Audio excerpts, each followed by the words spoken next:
We are talking about some of my favorite festive frothy warm drinks, and we're talking healthy homemade version. When I was pregnant, I had a couple not so great cravings, not so great for pregnancy. It was a matcha latte and a peppermint mocha. For several reasons, this wasn't great. Not only was it at least $5 every time I wanted one, but you never know how much sugar is in there, and frankly, you never know how much caffeine is in there. So all around, not really great for anyone, or especially someone who's pregnant. And so this sent me on a journey to find a healthy homemade recipe for each of these things, and that is what I'm sharing with you today. And a key component of making these recipes work is having the milk frother. That is in the description of this video. You could use one of those handheld frothers, but I never felt like it's quite the same effect. And how are you going to make the drink warm? I don't want to put it in the microwave.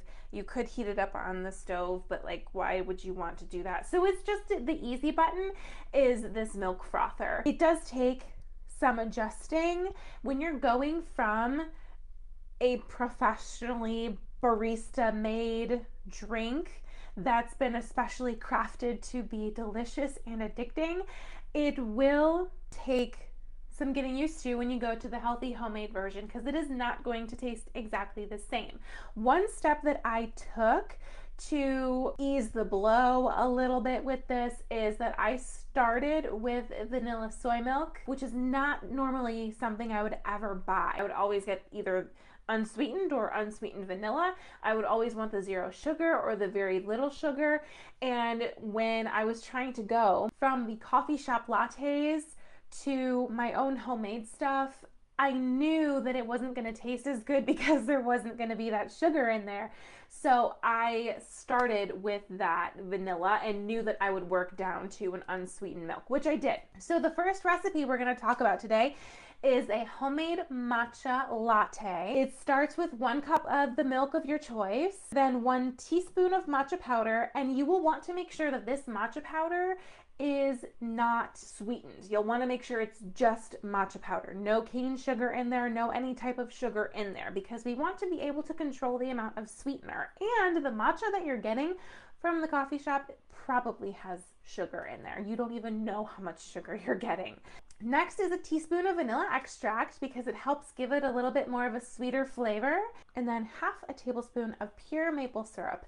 Bonus points if the maple syrup is local, like from a farmer's market or your neighbor or something like that, and extra bonus points if you can gradually decrease your amount of sweetener. This is really great because not only are we controlling the amount of caffeine that's going in here, we're also controlling the amount of sugar.